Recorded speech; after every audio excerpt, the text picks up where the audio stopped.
واتقوا يوما لا تجزي نفس عن نفس شيئا ولا يقبل منها عدل ولا تنفعها شفاعة ولا هم ينصرون. وإذ ابتلى إبراهيم ربه بكلمات فأتمهن قال إني جاعلك للناس إماما قال ومن ذريتي قال لا ينال عهد الظالمين. وإذ جعلنا البيت مثابة للناس وأمنا واتخذوا من مقام إبراهيم مصلى وعهدنا إلى إبراهيم وإسماعيل أن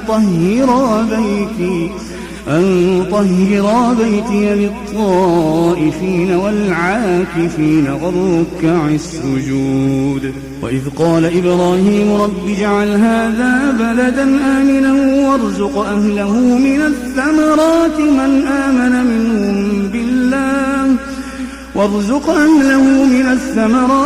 آمن منهم بالله واليوم الآخر قال ومن كفر فأمتعه قليلا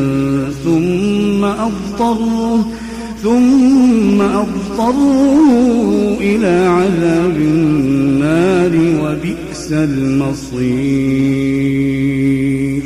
وإذ يرفع إبراهيم القواعد من البيت وإسماعيل ربنا تقبل